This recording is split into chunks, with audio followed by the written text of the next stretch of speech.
น้องอยู่ปั๊มอยู่หลายปั๊มก็ขาดน้ำมันอีกแล้วเนาะพี่น้องก็คือตอนที่ปีผ่านมาหั่นพี่น้อง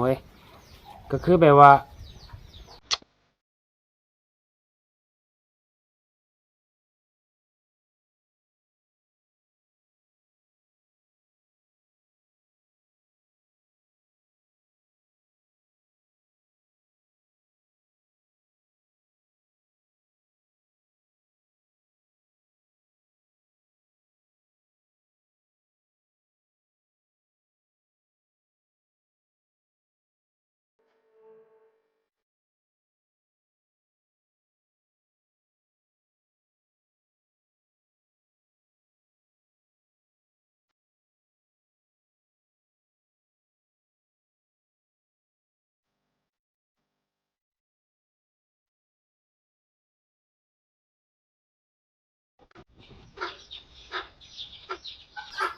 กับสวัสดีสวัสดีสบายดีพ่อแม่พี่น้องเบิร์ดทุกคนเด้อ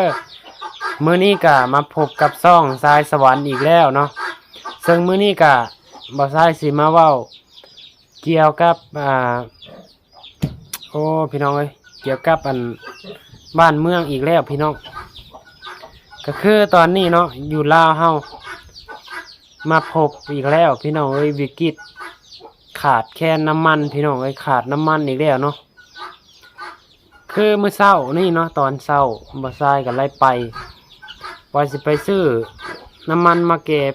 มาใส่รถไถนานี่แหละพี่น้องมาใส่รถไถนาว่าสิแก่ไม้เนาะว่าสิแก่ไม้มาลงเตาถ่านนี่แหละแต่ว่าบังเอิญบ่มีแต่ว่าไปแล้วบังเอิญบ่มีน้ำมันพี่น้องอยู่ปั๊มอยู่หลายปั๊มก็ขาดน้ำมันอีกแล้วเนาะพี่น้องก็คือตอนที่ปีผ่านมาหั่นพี่น้องก็คือแบบว่าบ่มีน้ำมันใช้เลยพี่น้องหลายคนก็ไปรอคิว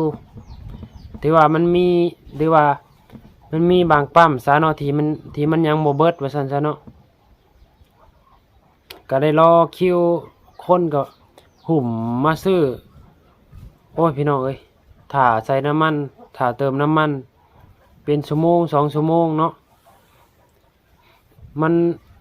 ถ้าว่าได้มันหน่อยแล้วเพิ่นก็ได้จำกัดอีกพี่น้องจำกัดให้ใส่ให้ไล่ทุกคนหมายความว่าเนาะบ่ให้ใส่หลายผู้เดียวเนาะตัวอย่างเพิ่นกำหนดไว้ผู้ละ200 บาทแบบนี้นะพี่น้องคือแต่เก่าก็กำหนด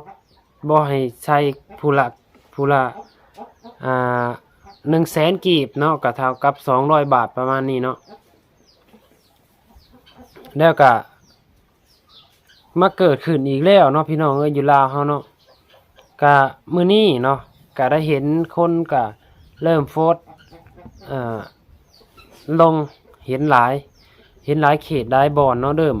ริ่มขาดแคลนน้ำมันอีกแล้วเนาะพี่น้องก็บ่ฮู้ว่าเป็นน้ำหยังเนาะก็สิเป็นคือสุดก่อนหั่นล่ะพี่น้อง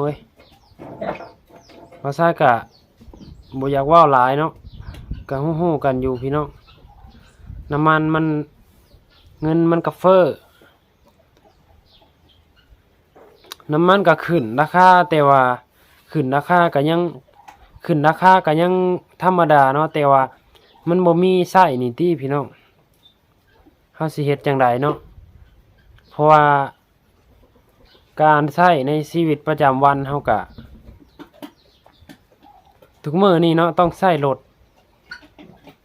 ต้องใช้น้ำมันแล้วเนาะพี่น้องมันเบิดยกแล้วที่ย่างกะย่างอยู่เนาะพี่น้องบางเทื่อกะย่างไปให้ไปหน้ากะย่างอยู่แต่ว่าเวลาเฮาอยากไปเมืองไปหน้าหรือว่าแกใช้แกเผือกแกมันเนาะก็หลายอย่างน้ำมันก็จำเป็นหลายอย่างพี่น้องมีรถแล้วบ่มีน้ำมันก็ไปบ่ได้คือเก่าเนาะคือมื้อนี้เนาะก็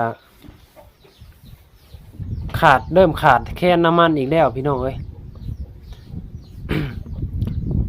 ส่วนใดที่ขาดก่อนนั่นแม่นน้ำมันดีเซลเด้อพี่น้องเด้อขาดก่อนเนาะหลายๆปั๊มก็ขาดดีเซลก่อนเนาะแล้วจึงขาดเบนซินเนาะเบนซินนี่มาหลายบ่หรือว่าคนใช้หน่อยเนาะจึงนานเบิดเนาะอันนี้บ่ใช่ก็บ่เข้าใจเนาะทุกเทื่อส่วนใดเบนซินจะเบิดตามหลังเนาะส่วนใดดีเซลจะเบิดก่อนเนาะเพราะว่าเพิ่นใช้หลายบ่หรือแนวใดเนาะรถเพราะว่ารถส่วนใดก็กินดีเซลเนาะอยู่ลาวเฮาเนาะมันจึงเฮ็ดให้น้ำมันตัวนั้นเปลืองกว่าบ่เนาะเดี๋ยวบ่าวชายสิเอารูปเนาะขาดที่หลายคนได้ถ่ายไว้เนาะว่าหลายคนไปถ่าใส่น้ำมันหั่นเนาะพี่น้องก็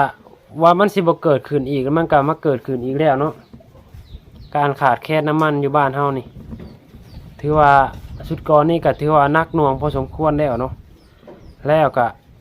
ยังเป็นคือเก่าอยู่พี่น้องจังใดก็ฟังไปน้ำกันเนาะพี่น้องเนาะก็เป็นกำลังใจให้ทุกภาคส่วนเนาะทุกคนเนาะสู้ๆไปน้ำกันพี่น้อง